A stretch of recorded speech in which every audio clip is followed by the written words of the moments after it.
Hello, Gemini. Maligayang pagbabalik at salamat po sa pagbisita. Ito po ang inyong Sun, Moon, Rising Sign, and Venus. General reading para sa sign ng Gemini. Ito po ay para sa buwan ng Disyembre. Kunin nyo lamang po ang mga mensahe na nakarelate kayo. Tapon nyo yung hindi. Kung hindi nakarelate, okay lang yun. Maaari ang susunod na upload ang siyang makaka-relate tayo. Ngunit naniniwala ako meron at meron mensahe rito ang ating mapupulot. Hindi aksidente na napadpad tayo rito. Pero most likely napadpad ka dito kasi nanonood ka ng mga tarot readings. Sabihin ko man na coincidental siya, which is true naman. Yung algo mo rin syempre. So, kung hindi nakarelate, okay lang yan. Maraming readers out there ang maaari niyong panoorin. So, hustisya. Ano itong ikinatalo mo? May isang bagay kang sinugal nung nakaraan, most recent past, may sinugal pero hindi siya nag-turn out as how you expect it to be. Pwede ding literal na natalo ka sa isang kaso, pwedeng child custody battle, pwedeng dole, ganyan, sa trabaho mo, nagsampa ka ng reklamo sa mga katrabaho mo sa kumpanya at natalo ka. Pwedeng ganon. Merong isang bagay na hindi umayon sa kung paano mo inaasahan na umayon ayon sa iyong kagustuhan, ganyan. Pwede din na Libra yan. Meron kang kadil. Pwedeng yung partner mo ay Libra. At excuse me, sorry. May nahulog. Knight of Wands. Isang proyekto, isang offer, isang passion project na inaalok sa'yo. Siguro meron kang, halimbawa, hindi nakuha na trabaho. Yun maaari yan. Yung hustisya na yan, na justice in reverse. Pero merong parang, kumbaga, nagsarado ang pintuan pero may bumukas na bintana para sa'yo. Pwede din na kung divorce yan or paghihiwalay. So nasarado yung pintuan ng old relationship pero meron tao na nagpursue sa iyo ngayon. Maaring itong taon to Leo, Sagittarius, Aries. Maboka siyang tao, if not sales magaling siya sa sales. Pwede din na sales siya, salesman siya, saleswoman, sales lady. Magaling sa sales, maboka. Magaling ibenta yung sarili, magaling mag-pitch, ganyan. Pero maaaring itong talo na to, in the most recent past, ang nag-cause sa'yo, mas gusto mo magpahinga na lang muna ngayon.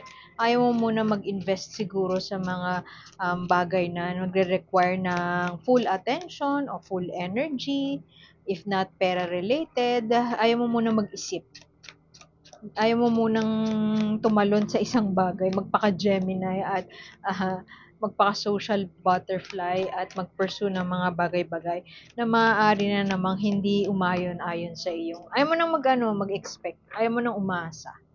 Hindi naman sa nawawalan ka na ng pag-asa, pero pahinga muna. Ayaw mo munang hibernate mode ka muna. Kibit balikat muna sa mga issue.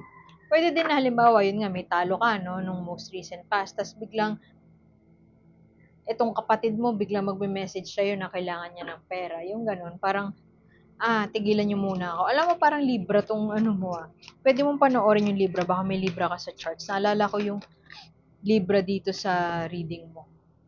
Pagod na si Gemini. Ayaw ng, gusto nang umalis, gusto nang palayain ng sarili sa isang bagay na nagdala sa kanya ng burnout in the most recent past.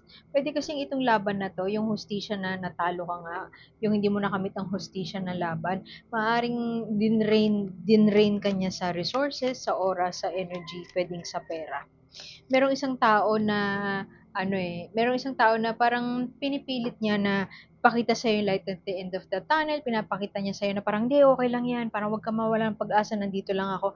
Alam mo yun, binu-boost niya yung mino-motivate ka niya, tina-try ka niyang i-motivate, pero secretly hindi mo siya masagot na hindi ka nakakatulong.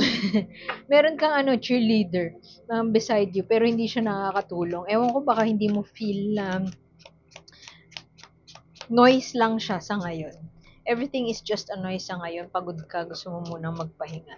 Gusto mo munang palayain ang sarili mo sa isang bagay na humila sa'yo pababa ng mga nakaraang buwan, o pwede rin na pinagod ka. Pwede din na itong pinagkakautangan, pwedeng yun nga yung trabaho na pinagod ka, na burnout ka. Pwede din yung relasyon na hiniwalayan mo na o gusto mo nang hiwalayan at gusto mo na lang maging single muna sa ngayon. Yun nga lang, merong presensya ng isang tao na ayaw kang tantanan. Si Libra kasi yung reading niya parang ano parang tantanan niyo ako. Ayoko munang merong mga tao sa paligid niya na umaaligid. Na while okay naman yung relationship nila nung tao na yun, ay sorry, okay naman yung relationship nila nung tao na yun, part of her or him, medyo hindi pinagkakatiwalaan, hindi niya binibili yung pagsisales talk ng tao na yun. So, merong tao na ganun sa paligid mo. Hindi ko alam kung sino yan, pwede yan ng nanay mo. Pwede nanay mo, pero parang kapatid lang, kaibigan mo. O tower na naman, alam mo, labas ng labas to sa mga readings ng collective. Isasarado mo ang 2024 na maaaring hindi maganda sa iyong paningin, pero ito ay magmamark ng isang simula, bagong simula. Ang tower kasi, yan yung sampal nga ni universe sa'yo. Pero isang bagay na pinagpapaliban mo matagal na, maaaring ito ay, how does that look like? Maaaring ito ay resignation, alam mo yun, hindi ka na masaya sa trabaho mo, pero buong 2024, in-endure mo yung trabaho mo, hindi muna ako aalis, siguro magiging okay pa to. Pwede din in the form of sa relationship, hindi ka na masaya doon sa relationship, pero hindi, ito yung mga panahon na hindi ako kailangan umalis, kailangan ko siyang, I'll be with him or her through thick and thin, yung mga ganun, yung kinukumbinsi mo yung sarili mo buong 2024 na magiging okay ang lahat. Ngayon, December na, wala pa rin nagiging okay, so gusto mo nang i-let go ang mga bagay-bagay. Hanggat hindi mo nile-let go, hanggat hindi mo tinatanggal ang isang bagay na hindi naman aligned sa'yo o hindi naman nakabubuti para sa'yo dahil, ewan ko, ginagaslight mo yung sarili mo, in-invalidate mo yung mga nararamdaman mo, si universe ang gagawa ng paraan para wasakin ang lahat ng ito. Isang major sampal yan ni universe sa'yo. Hindi yan it doesn't happen overnight. Lagi kong sinasabi sa tower. Hindi yan mangyayari overnight. Bigla na lang, bigla na lang sinabi sa'yo ng partner mo, break na tayo. Pwedeng ganun. Pero bakit? Throughout the months na naramdaman nyo hindi na kayo para sa isa't isa, nagkibit balikat lang kayo. Maaring ganun. Palalayain ng isa sa sarili sa isang bagay na alam mo yun, may talo ka man, pero malaya ka na doon sa overthinking na phase. Malaya ka na doon sa kapraningan. Malaya ka na doon sa mga bagay na mabigat at pinahihirapan ka lang. Yan, lalaya ka na dyan. Alam mo yun, may talo man, panalo pa rin. Parang ang gulo, no? Ang ibig sabihin, natalo ka man sa isang bagay, may panalo, may ano yun, laging merong redirection. O rejection is God's protection, sabi nga nila.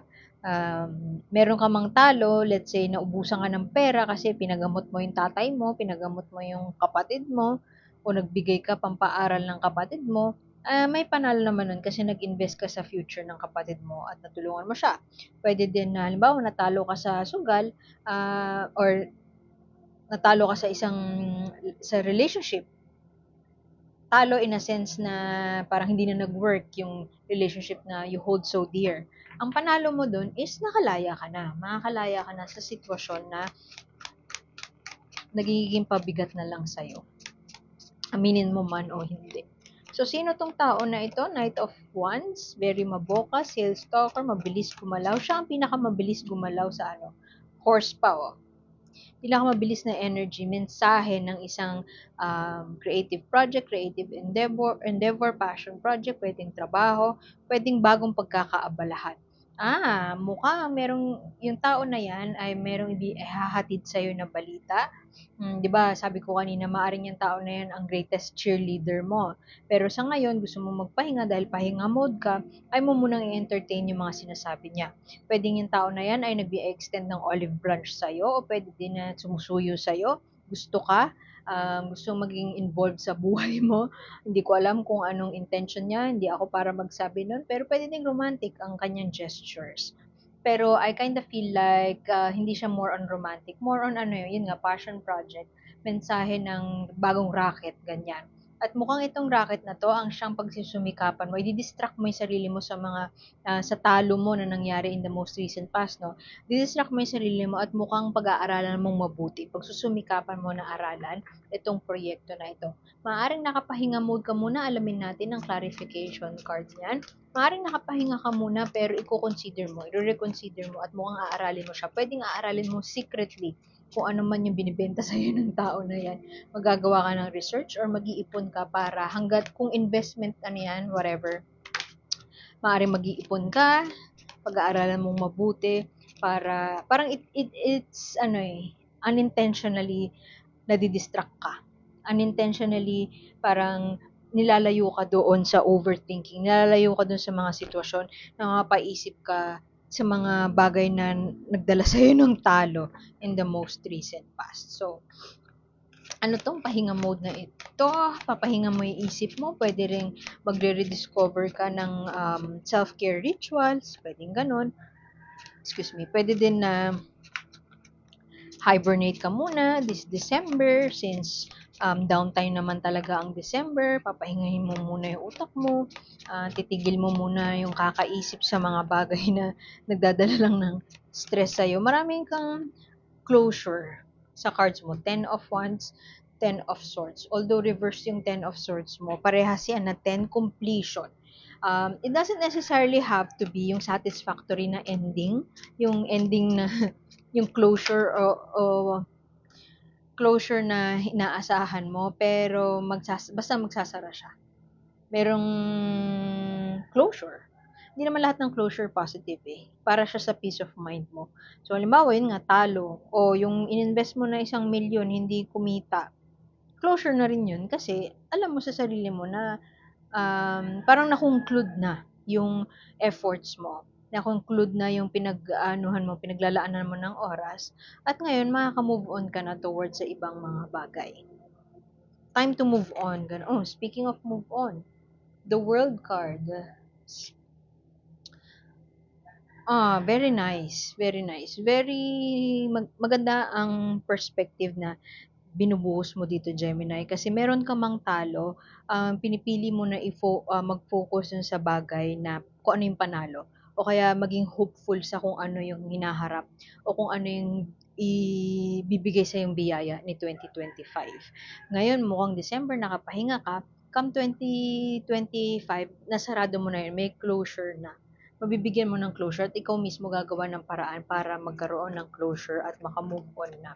At world card, very positive niyan, para lumabas yan. Karamihan sa collective, baka lumalabas yan, sampal ni universe, nagkaroon ng talo, may isang bagay na you hold so dearly, tas biglang babawiin sa'yo ni universe or wawasakin lahat, tatanggalin lahat sa'yo ni universe. Sobrang devastating nun. Pero karamihan dun sa mga ibang nabasahan ko, ibang signs, baliktad yung world card nila. Ibig sabihin, parang magsistay pa rin sila sa, alam mo yun, harap-harapan na tapos na nga, pero magsistay pa rin sila. Aasa pa rin sila na may magbabago. Ikaw, Gemini, ikaw ang pinakakakaiba sa lahat. Um, pipiliin mo na mag-move on na. Kung natalo, may talo, pero um, hindi ka nawawala ng pag-asa. At pipiliin mo na, ano na, parang i-turn na yung leaf ng chapter ng buhay mo. Kalimutan na tong chapter na to, mag-move on na sa chapter na yan. At bigyan niyang permiso yung sarili mo na maging bukas sa kung ano ang hinaharap, kung ano ang gustong ibigay sa iyo ng Panginoon, kung naniniwala ka sa Panginoon, at gustong ibigay sa iyo ni universe kung hindi ka naniniwala sa Diyos. Ano ka parang hopeful ka for what's out there. Parang pahinga muna ako pero nananalig ako na meron at merong bagong parating. come 2025. Maraming talo pero hindi susuko. Kumbaga, laban lang. Yan ang motto ni Gemini, which is very positive. Sobrang ganda ng enerhiya na yun. Kasi, hindi ka na magwawalo sa losses mo. Gagawin mong, kumbaga, gagawin mong sandata yung talo mo para bumangon kang muli. At walang resentment, walang sama ng loob, walang bigat sa loob. Hindi mo siya ginagawa dahil gusto mong makapaghiganti. Ginagawa mo siya para sa sarili mo, para maibigay sa'yo yung tingin mo na yung new beginnings. Naniniwala ka, you're trusting the magic of new beginnings. Pentacles, yung iba sa inyo siguro, yun nga, nawalan ng trabaho, umalis na sa trabaho. Parang trabaho related yung sa'yo. Pera kasi, marami kang pera dito. Pera, pag-aaral, overthinking, hustisya, yun nga, maaring sa dole natalo ka. Pero, eto ka ngayon, lumalaban ka para sa slow and steady lang. Hindi ka nagmamadali.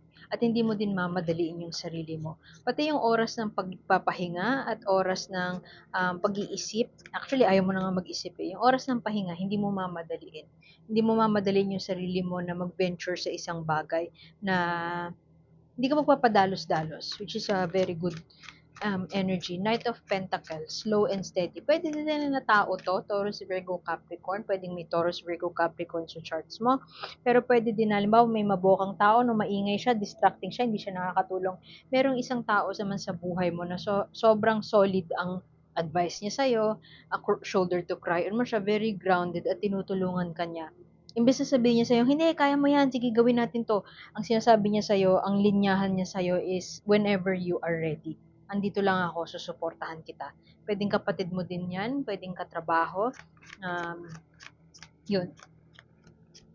And of course, yun nga, yung dalawang taong yan, pwede din na, ano yan, nag-ano sa'yo, gustong pumoporma sa'yo. Pero kung ikaw naman yung enerhiya na yan, slow and steady lang, chill ka lang, relax ka lang. Ingat ka na kapag dumating, kung hindi pa dumadating sa'yo yung point na ito, yung mawawasak ang lahat, sampal ni universe, kung hindi pa yun dumadating, once na dumating yun, mag-check-in ka sa emotions mo palagi kasi you run the risk of magwala. Magwala o sumama ang loob at mawala ng control sa emosyon. Pwede din na ewan ko kung ikaw 'to, parang ibang tao 'to, baka maaaring nanay mo 'yan. Pwede kasi na may ano, may mawawala sa pamilya, grief, yung energy ng grief. Hindi ko sinasabi na may mamamatay, pero yung energy kasi na nakukuha ko dun sa cards mo, may mawawala talaga. At 'tong mawawala na 'to, hindi ko sure kung tao at huwag niyo sanang parang huwag kayong mag-obsess dun sa thought na may mawawala. Yun lang yung sinasabi ng cards. I'm just trying to be objective. Pero wag niyo siyang gamiting truth. I mean, oy, sabi ng reading ko, may mamamatay daw. Wag ganon. Kasi magiging self-fulfilling prophecy yun. Wag niyo siyang gawing truth. Wag niyo, lahat ng readings na napapanood niyo, wag niyo siyang gawing katotohanan. Kasi meron tayong free will. Guidance lamang siya. Hindi din siya para sa akin lang naman hindi din siya pang predict ng future. Pangbasa lang siya ng enerhiya at magbibigay ng guidance sa'yo. Halimbawa, pambasa ng energy, halimbawa, nakikita sa cards mo na gloomy yung days ahead. Eto, nagpapahinga ka. Tapos eto, ile-let go mo na yung isang bagay na hindi na yung mabigat na para sa iyo. Tapos eto, may sampal na universe. Oh, what are you gonna do? 'Di ba? Iba yung naniniwala ka na parang, oy, may sampal na universe na darating sa akin, yung maniwala ka hanggang dun na lang. Instead of yung magte-take ka ng action. Anong ibig sabihin nun? Mag-take ka ng action in a sense na magsa-self-check ka. Titingnan mo yung sarili mo, magiging aware ka sa sarili mo. Magiging aware ka, magiging mindful ka sa paligid mo. Magiging mindful ka sa mga tao na, sino-sino tong mga tao na nagiging pabigat, dumadagdag din sa bigat ng iniisip mo. Sino-sino yung mga yan? Baka kinakailangan mong layuan. Yun lang yung guidance na yun. So, ang point ko is, kung meron mang grief na may experience, kung ano man yung sampal na universe na darating na yan, meron tao sa paligid mo, maaaring nanay mo yan. ano siya, parang mawawalan siya ng sabi ko nga kanina magwawala. Mawawalan siya ng control sa emosyon niya at maaaring ikaw yung nun, ikaw yung receiving end nun. Puwede din na ikaw 'yan, Cancer, Scorpio, Pisces, baka may Cancer, Scorpio, Pisces ka sa charts mo. Puwede ding ikaw 'yan, parang mawawalan ng bearing ba, mawawala yung sentro. Once na nangyari ito o hindi puwedeng December 'yan, pero puwede din 16 weeks later, puwedeng gano'n. Puwedeng January 'yan, February, gano'n. Once na dumating ang isang bagay na major blocker sa buhay mo or major challenge sa buhay mo, lalakas yung enerhiya ng yun nga, mawawalan ng control sa sariling emosyon. So, maging aware ka kapag nararamdaman mo na gusto mo mang-away, gusto mong gumawa ng masama, gusto mo magpakawala ng masasakit na salita, ingat ka kasi it could be yung stress and yung emotions ang nagsasalita at hindi talaga yun yung tunay na ikaw. Pag napakawalan mo na yung masasakit na salita na yun, hindi mo na mababawi. Oh, iwan ko na yun dun ha. Oracle message, mensahe ni universe. Gusto ko pa ng isa. Let yourself be carried. Pahinga ka nga. Alam mo, masyado na sigurong marami ang iyong sinakripisyo para sa ibang tao. Ikaw naman, Gemini. Bloom in the mud. Ano ba yan? Alam mo, may pagdadaanan or may pinagdadaanan si Gemini na sobrang siya ang huhubog ng pagkatao mo. Ikaka-mature mo. Kung meron kang pinagdadaanan na sobrang bigat, ito first justice, talo, as tower pa yung sampal na universe. Ito ay gawin mo siyang learning experience, teaching experience, opportunity para lumago ka at maging mabuti kang tao lalo. Kasi ito ay affirmation, bloom in the mud, na ikaw ay in the makings. Somebody better, a better person, a higher person, a beautiful, more beautiful person is in the works. Ikaw yun. Ikaw ay hinuhubog ng karanasan na itong mabigat para maging isang tao na better and stronger than yesterday. Maaaring hindi nagme-make sense sa'yo yun, pero cliche na yun di ba? Maaaring hindi mag-make sense, pero everything will make sense. So ito, the action. Ito ay inspiration, affirmation. Ito naman ay invitation sa'yo. Action. Ano ang kailangan mong gawin? Release yourself from all the mataas ang expectations sa sarili. I-release mo yung expectations mo sa sarili. I-release mo yung sarili mo. Yung masyadong marami kang hinihingi sa sarili mo. At masyado rin meron kang specific na standards na ikaw naman ang nakukompromiso. Maaaring yung health mo nakukompromise. Let yourself be carried. Parang bitawan mo na. Hayaan mo, ikaw naman yung bigyan mo naman ng chance yung sarili mo na mag-receive. Mag-receive ng grasya mula sa ibang tao. Magpahinga. At alam mo, pag sinabi kasing self-care at self-love, it doesn't only mean magpaspa, mag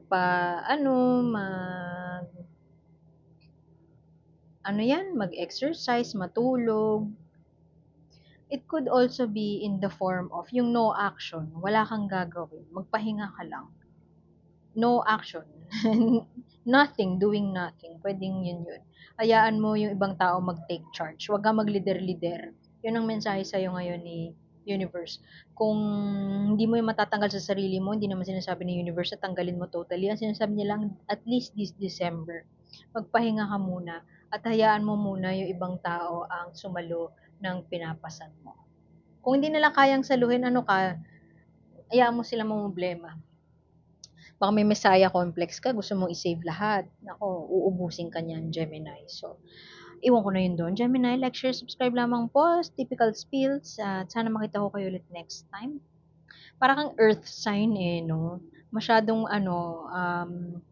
willing to endure, mahilig mag-aral, tutok lang dun sa trabaho, ganun. To a point na nakakalimutan na yung sarili. So, short comment lang. Salamat, Gemini. At sana makita ko kayo ulit next time. Ako po si A and see you soon. Bye!